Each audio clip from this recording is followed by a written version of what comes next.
Hello. Hello, everybody. I am dropping this into the group right now, so forgive me for just a second as we get all situated here. And now I have to make sure I'm not multi in there. But hi, everyone. How are you?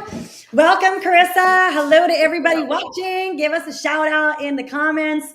Today, we have what I think is a really fun talk because we are going to touch on so many different things that I think are really, really important. And by the way, you guys, we always want to know what you want to hear. So, anytime you want us to focus on a specific topic or you have specific questions, put it in the comments section so that we can make sure that we are addressing everything that you need. Okay. But let's dive in for today because today is the good, the bad, and the ugly of healing, which I'm glad we came up with that name. I think it's really cute. But let's be honest here for a minute. I mean, how many of you have ever felt like doing everything to get healthy, like changing your diet, buying new supplements, trying every detox you see on Instagram, and it's like deep down inside you're still exhausted, you're still battling the same belly fat, you're still feeling like your body is betraying you. This is common, right? And you're not alone. I mean, I've been in the natural health space for over 2 decades now, and I see women trapped in this cycle every single day. And the truth that nobody tells you is that there is the good, the bad, and the ugly. And healing isn't just about what you do, it is about how you do it, right? And it's about avoiding the silent traps that stop, even the smartest people. Like, I get stuck in traps, The most dedicated women, the smartest, most dedicated women can get stuck in these traps and not be able to pull themselves back into feeling well again. So today, Carissa and I, we're going to pull back the curtain on the good, the bad, and the ugly of healing so that you can really finally break free from all the confusion and actually heal because it's so important. Are you ready to dive in, Carissa? Yes, this is my favorite. I think this is a conversation I wish more people were having. Yeah. And I can't tell you how many times I've sat with clients who are, like you said, like doing all the right things on paper, supplements, diet changes, reading every label. And yet they're still feeling stuck or frustrated or like something might be wrong with them. And I've been there too myself. Sure. So you get to this point where you think like, wait a second, shouldn't I be past this by now? But that's the trap, right? We start equating healing with never struggling again. Mm. And when things feel hard, we think we've done something wrong instead of seeing it as part of the process. So I'm glad we're having this talk today because there's nothing wrong with you if you hit a hard spot. Healing is not a straight line. And I know we constantly say that, but I feel like we really need to understand it because there is the good parts of it. There is when we feel a little mucky and the bad, right? Nothing's really bad, but for lack of better terms, we can call it that. And sometimes it feels ugly. Like, I don't know healing to ever be where I'm just walking on sunflowers all the time. Yeah. But it's what we do in those moments in like the ugly and the funky moments that really define the real progress. Yeah, I hear you. I hear you. Well, I mean, let's start with the good news, right? The good news is that healing is possible and it's possible for every single one of us. Science shows us and we know that the body is a self-healing machine. The body knows everything it needs to do in order to heal. It wants to do that. It's just kind of when we get out of balance, right? And our body can't do what it needs to do that we end up stuck in this trap, like, so let's take a step back, right? Your gut lining, it can rebuild in days. Mm-hmm. Your liver regenerates, even your brain, right? Your brain can rewire itself. And this is, I mean, these are things that have been proven over and over again. There's a whole concept, for example, for your brain of neuroplasticity. When we ran our neurofeedback program, it was based on the premise of neuroplasticity, retraining your brain. When you're meditating, when you're breathing, you're retraining your brain. I mean, I've seen women who thought they were going to be doomed on medications forever, who, are able to heal and feel like they're 20 years younger than they are. They've reclaimed their energy, they've reclaimed their hormones, they found joy where when their body got into having the right conditions to thrive. And that's why we put so much focus, Carissa and I here at South Bay Wellness, on this body-led approach, paying attention to your body, because a lot of times what happens is we fight our symptoms, right? Like we have a headache, take an Advil, we're stressed out, have a glass of wine or a piece of chocolate, right? Instead of actually giving our body the safety, the structure, and the nourishment that it needs to allow it to heal itself. I remember when Jessica had started with us, she had come in and she could barely get out of bed in the morning, and she was like just trying to function using caffeine and like willpower, like pushing herself. And 6 months later, like she texted me and she was like, I got my life back. I can't believe that I'm out here doing this today. She was out hiking when I would have never been able to do this before. And that's what your body is capable of, right?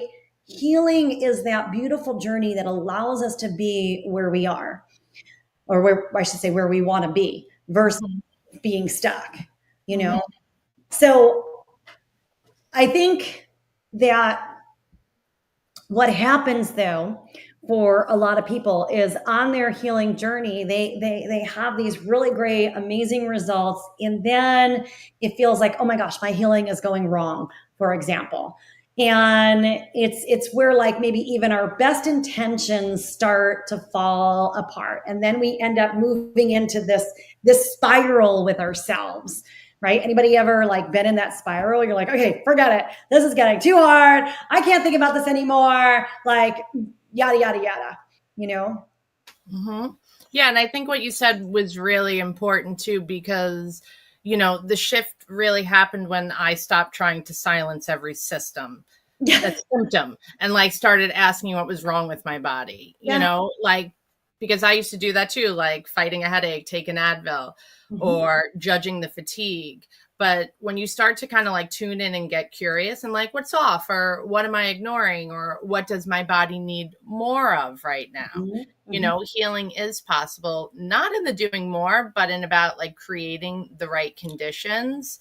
And I love what you talked about, the spiral, because it can be really sneaky, because you did have results. So your brain starts saying things like, well, what's wrong with me now? Or why can't I get back to that place? And that's when we start kind of judging ourselves for the struggle, as if struggling somehow means we failed. I think, we kind of put those two together. But honestly, I've learned that this is a part of healing too. Like that back and forth, that dip after the breakthrough. It's not a sign that you're doing anything wrong. Yeah. Sometimes it's really a sign that your system is reorganizing.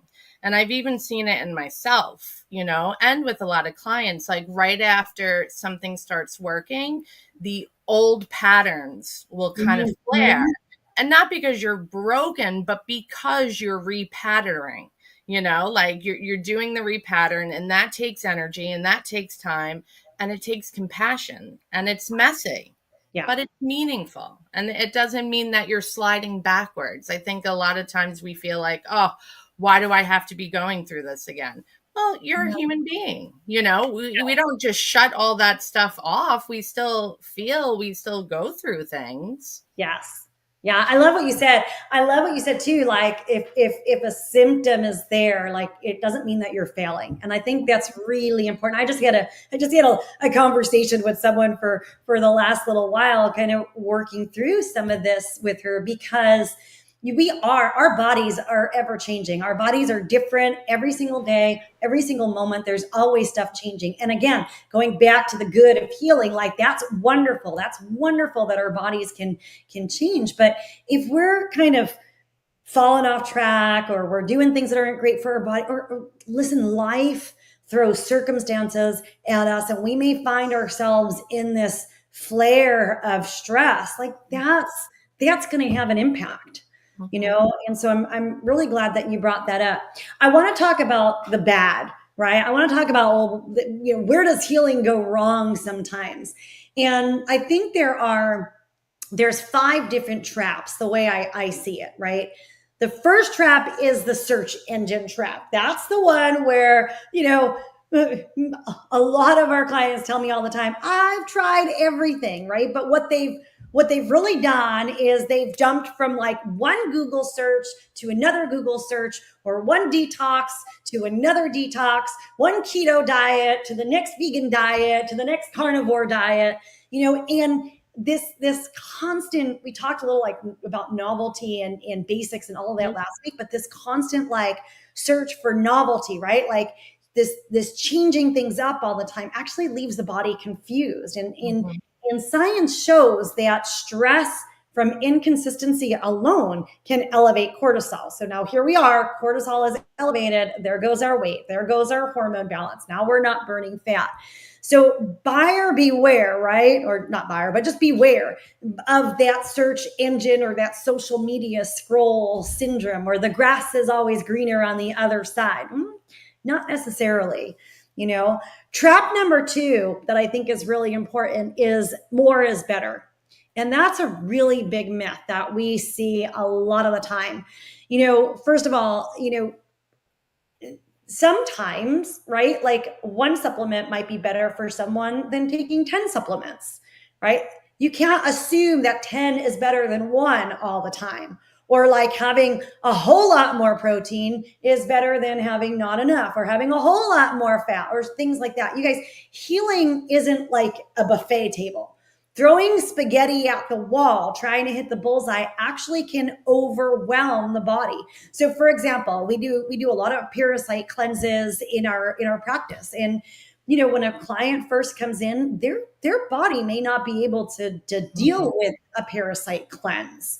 And thankfully we use QRA, and we know when the body's ready or not ready, which is definitely an advantage that we have over other practices, because we can see things differently.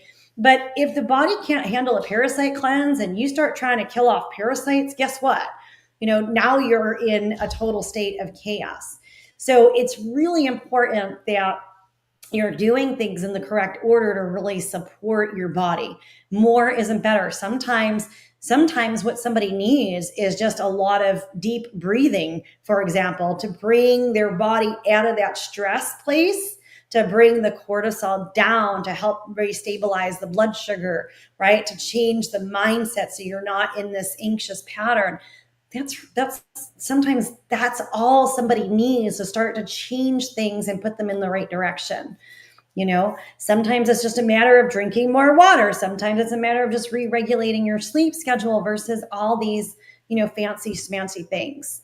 So I think that's trap number 2. Number 3, I really think is important. And that's the right along with spaghetti, is the quick fix thinking, right? Like, let's be real. For a lot of people, it took 10 or 20 years or more of stress and poor sleep and hormonal shifts to get to where the body is. And it's not going to unravel in, 2 weeks time. Yet I constantly hear women who are like, they're frustrated. They're ready to throw in the towel because they're not getting results fast enough, or maybe they've had results in the past, but now they've had a few months of maybe emotional eating or having some alcohol or things like that, and their body has shifted, or their body composition has shifted. And they expect that they're just going to change their diet for like 3 days and everything's going to come back. It doesn't work that way, right? Our body needs to feel safe and needs to ease into those transitions, which is kind of too where like trap number 4 comes in. It's what I call the starting and stopping trap, because healing is like training a puppy, you guys, right? You've got to be consistent a lot of the time. If you are only like, you're consistent for like 3 days out of the 7 days a week, well, if think about a puppy, if that puppy only, you only gave it the right commands out of 3 days instead of seven, and the other 4 days it's like I'll no holds bar, whatever is available they can do, well, that puppy's not actually going to learn. It's the same thing with our bodies. The consistency piece is what the body needs to feel. We talk about it all the time, Chris, that feeling of safety. So it feels safe to heal. So things are predictable, you know. And the last trap I want to talk about, trap number 5, is this healing in pieces, right? It's like you're trying to fix your gut, but you're ignoring your sleep, or you're working on your hormones, but you're never addressing your stress. Well, if you're not addressing your stress, you can't expect your hormones to come back into balance, because your body is one big system. So if we're just trying to heal in pieces, that's the Band-Aid approach essentially, right? And then people get stuck and they get frustrated because then they can't fully restore because they haven't gotten all those different pieces together. Does that make sense? Yeah, it makes a lot of sense. And what I keep thinking in my head is, you know, where things can get really messy for people, especially when they've had success, right? Like maybe they were consistent, they did the thing, they saw the results, and then life happened and they fell off for a bit. And now instead of getting back on track, they kind of start beating themselves up for not being Mhm. in the same place. And I see that really often. And I've even lived it too, you Sure. know, where we start telling ourselves, like, I thought I was past this.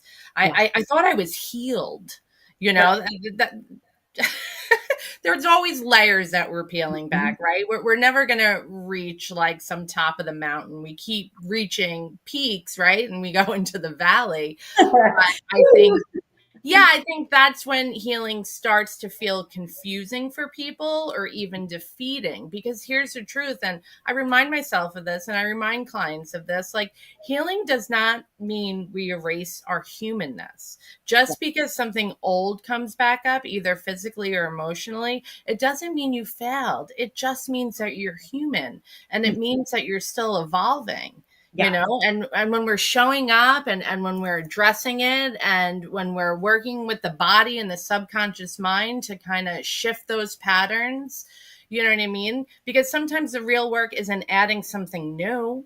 You Yeah. know, it could be letting go of the belief that we should be done by this, you know, done with this by now, you Yeah. know. And that shouldn't, still, like, we still have bad days, but I don't know. Healing isn't a checklist, guys. No, Like it's not. it's more of like a relationship. Yeah. And it's just like any relationships, like there are seasons. And like what I've learned too, like I I didn't get on this healing. Well, in the beginning I did. In the beginning, before I knew any better, I got on the healing journey so I could just be like, I love everything. But what I recognized in my healing journey is that now I'm coming into it like I want to bring like up forward the parts that I didn't love about myself. Like bring that to the table too. Instead of erasing her, instead of erasing that and acting like those things were never going to show up again, because your body always remembers and triggers happen, and triggers are actually beautiful because Yeah. they let us know what needs to be integrated a little bit more. Where do we need to pay a little more attention? Yeah. You know, where do we need to bring some more curiosity or acceptance?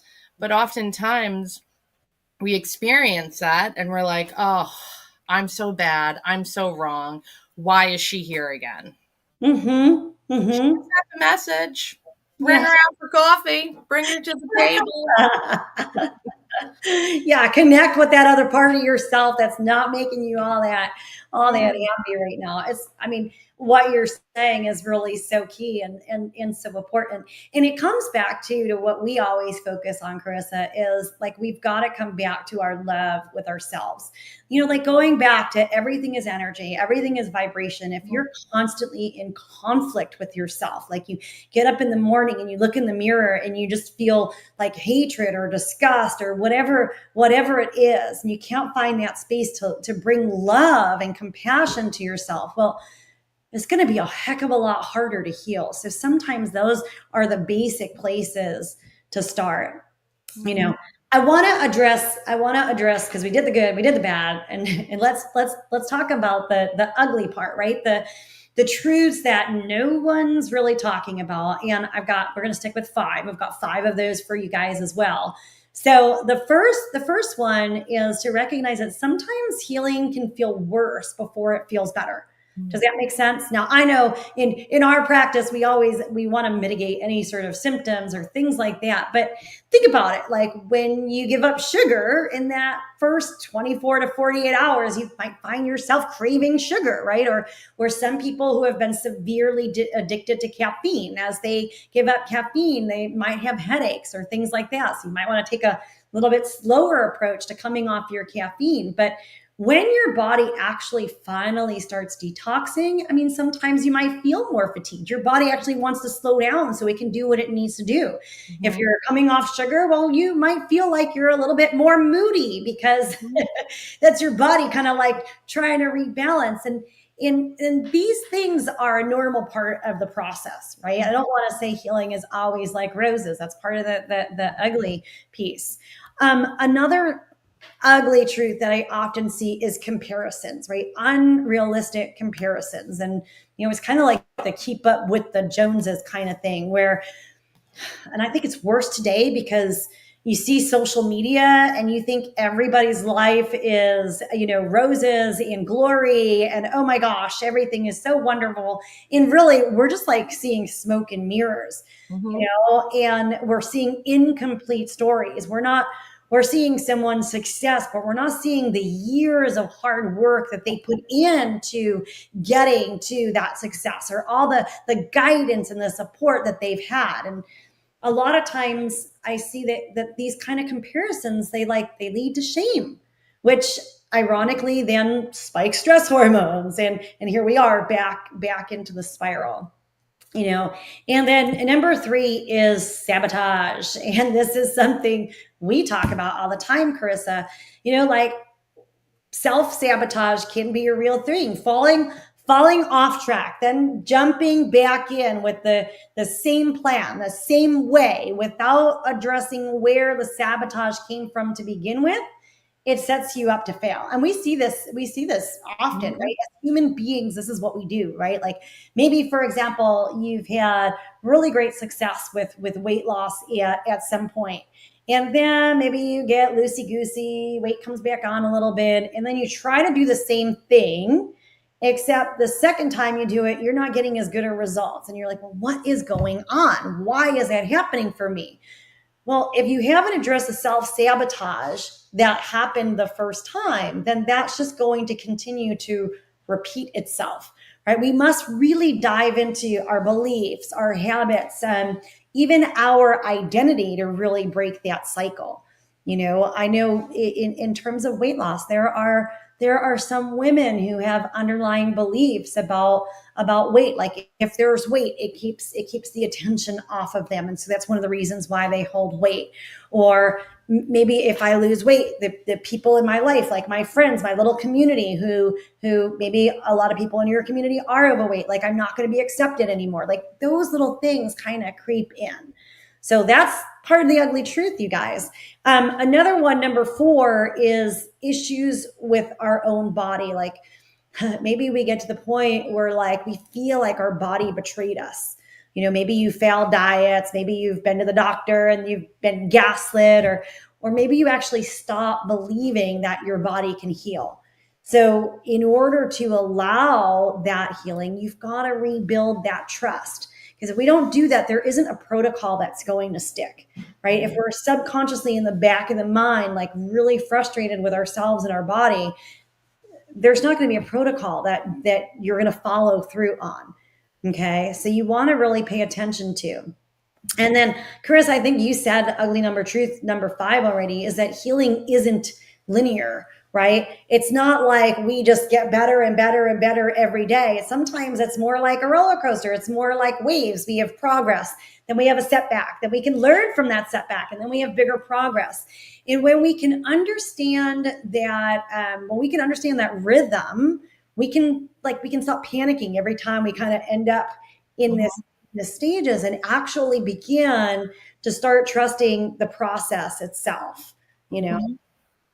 I'm so glad we're saying this out loud. And I hope everyone else is too, and they chime in, because it really is that part of us that still possibly feels angry or ashamed or like the body is the enemy.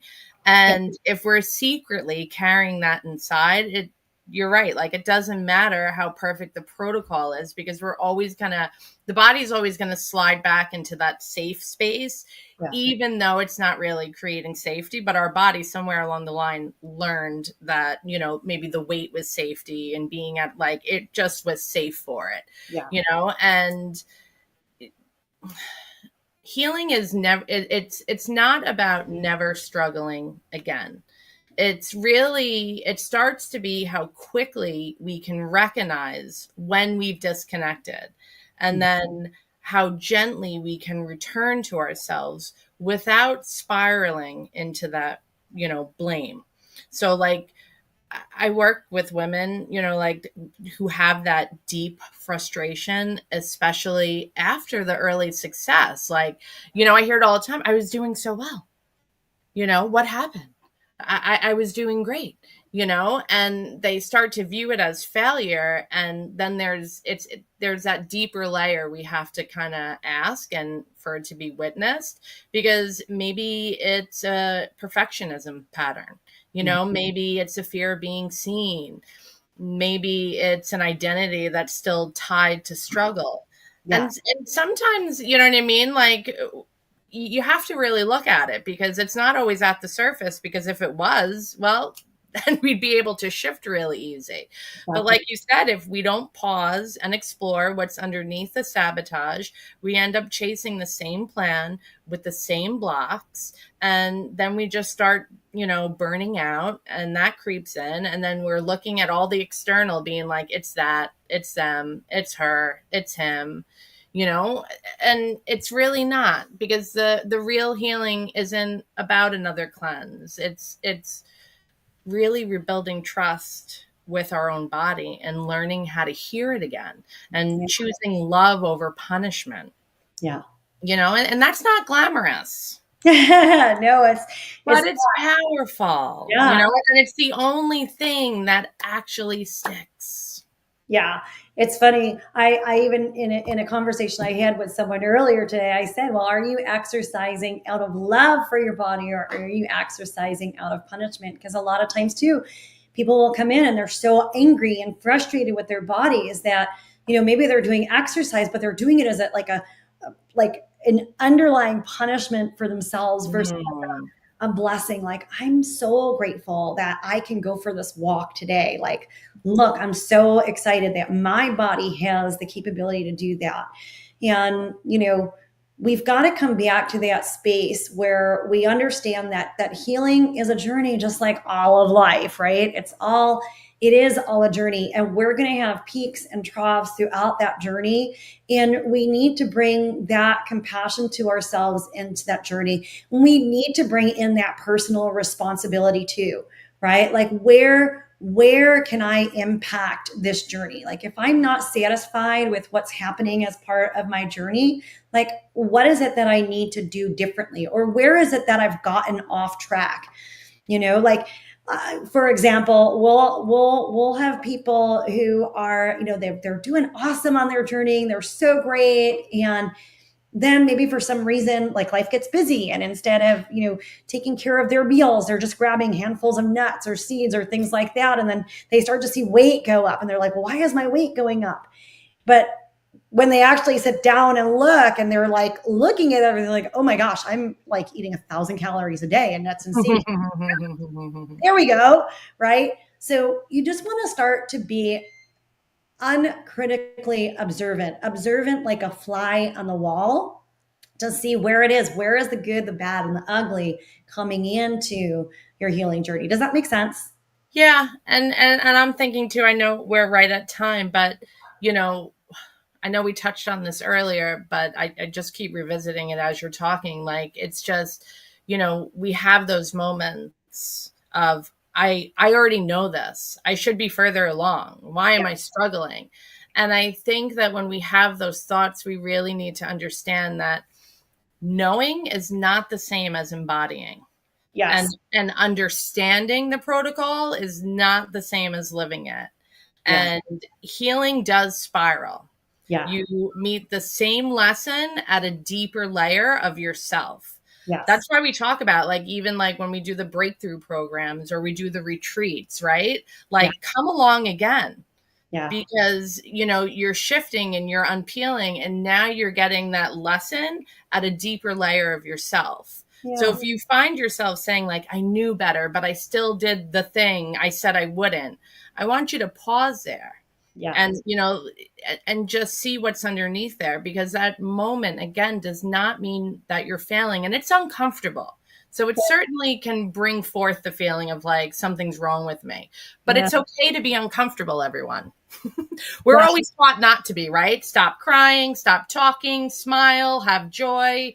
But healing is all of it. So it's okay that you're uncomfortable. And it means a part of you, the one that's scared or tired or still holding pain, is really asking to be seen, not fixed, not punished, just kind of witnessed. And this is where we bring the self compassion with accountability. This is where you can reconnect to the rhythm. This is where you can choose again with love, not shame. And if Yeah. you feel the shame, like, it's okay. You know what I mean? Like, I sometimes treat it like, all right, if shame was my friend and Mm-hmm. she was hurting, Powerful.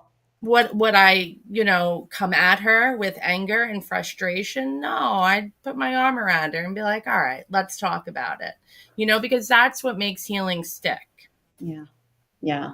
So well said. So well said. Well, I know you guys that we're over time here today. Here's what I want you guys to take away. Um, you know, Healing isn't about chasing shiny objects. It's Mhm. really not. And that's so easy to do in this day and age of, all the information, right? Mhm. Healing isn't about doing everything all at once. It's really about, like Carissa just said, creating safety, creating structure, creating consistency so your body can do what it was designed to do, which is to heal itself. Mhm. So, you guys, if you're listening to this and you're thinking, "Wow, I've been stuck in these traps," or "I've been trying to do this all alone," or "I'm ready for like a smarter, simpler way to finally get well," then send us a message. Send us a Mhm. direct message. We'll chat. We'll see what's been blocking you in your progress, and we'll share with you how we walk through all these different things. You guys, you deserve more than quick fixes. You deserve more than being stuck in these traps. You deserve lasting freedom in your body. And that Mhm. takes something. And the biggest part of it really is a paradigm shift. It's really the paradigm shift, the shifts that we talked about today, and even more. So, if this was inspiring to you, make sure you go back and listen to some of the other Lunch and Learn lives. And of course, like I said, drop us messages, tell us what you want to be hearing, because we want to make sure that we're addressing all of it. Yeah, love that. All right. With that, everyone, we'll see you next Monday for next Monday's Lunch and Learn Live. Bye, everyone.